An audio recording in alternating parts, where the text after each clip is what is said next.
Good afternoon, and welcome to another episode of the Lowly Maintenance Man.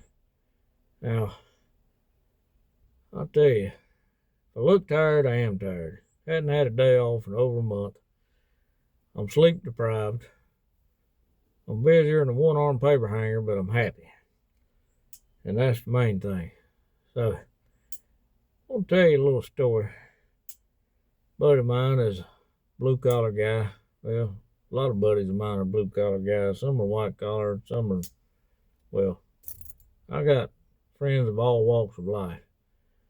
And he had an opportunity. They were wanting people, giving people the opportunity to sit down and talk with HR. Everybody knows what HR means, human resources.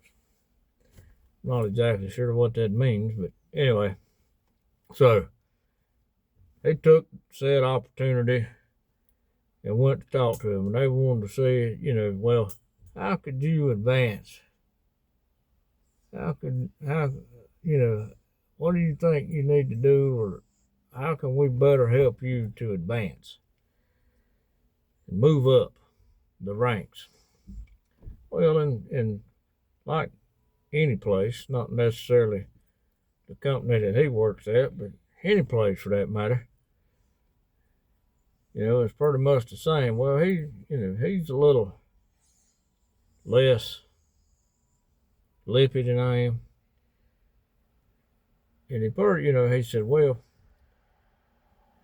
when they post a job, they pretty much know who's gonna get it. They've already picked them.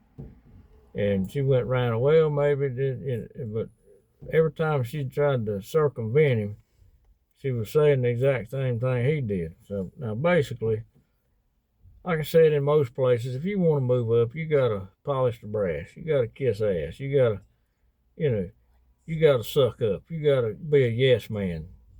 And that's what you gotta do. Most places are like that, and according to him, this place is like that as well. And no different than any other place. So they went on and said, well, I applied for this position, didn't get it. Well, have you ever done that before? No. Well, maybe they got somebody. No, they didn't. They didn't have experience either. And they said, well, what about this position over here? We can train you. And he's telling me this, and I'm scratching my head, and I'm like, that makes no sense. So, while I was listening to him explaining how this meeting went, and I kind of understand why HR is called HR, because BS was taken. So, and that's the way it is. And and they, this particular job, if you got a piece of paper, you rank out higher than people who don't have a piece of paper. It doesn't matter whether you have 30, 20, 30, 40 years in your profession, don't matter. If you got a little piece of paper saying you went to college or whatever, blah, blah, blah, you're good to go. Now, who's got certification in this field? Don't mean nothing. I have my contractor's license. It would not mean nothing. It would not mean anything if I worked with this company because I had the wrong piece of paper. Because, well, we're blue collar. That's what it is. We're blue collar, and there goes a squirrel running across the neighbor's fence with a pecan in his mouth. He got a mouthful. He been stealing my pecans. Him and his little relatives. Anyway, sorry I got off topic. I'm sleep deprived. But, so, the blue collar guy is low on the totem pole.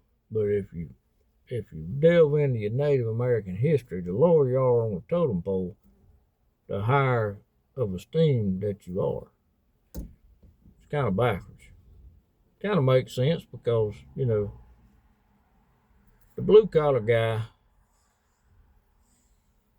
the trades guy, the laborer guy or gal, they're considered low on the totem pole. But if you think about it,